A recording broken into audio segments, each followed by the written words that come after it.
The disparaging remarks of President Trump and the repeated disparaging remarks hurt the dignity and self-respect of 44 crore Indians. We do hope that the government will demonstrate spine and resolve in order to call out this hectoring and bullying, because it is not a question of tariffs any longer. It is a question of India's self-respect. Honorable Prime Minister Narendra Modi and Donald Trump are great friends. They claim each other, that they hug each other, saying that they are great friends. So this is a kind of insult as a country to India. This is going to demoralize the fellow citizens.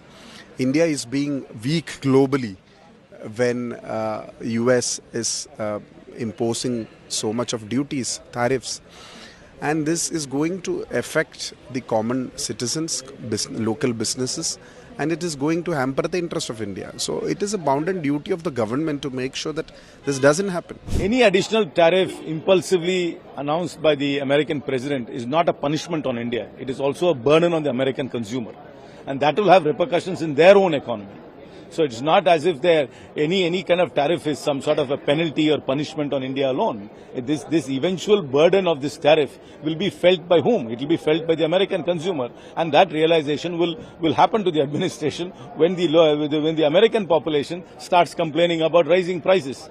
And there are many small businesses which will also shut if they have to deal with higher tariffs on products they have been importing. So there will have serious repercussions to the American economy. America can't immediately replace the supply chain from a large country like India.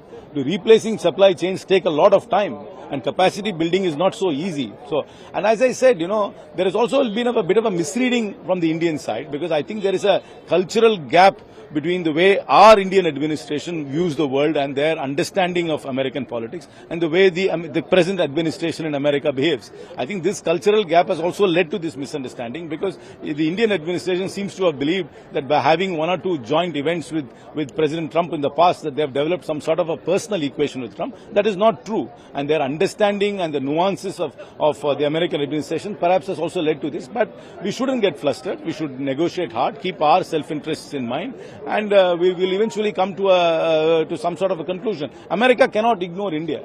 The American companies need the Indian market. American consumers also need the Indian supply chains. So it's a two-way street. It's not a relationship where we are only taking from America and giving nothing in return. We are also adding a lot of value to the Americans. We all know that when Trump tweets, Modi ji keeps silence and he goes on Mauna Vrat, and he sends his 12th man into the to bat.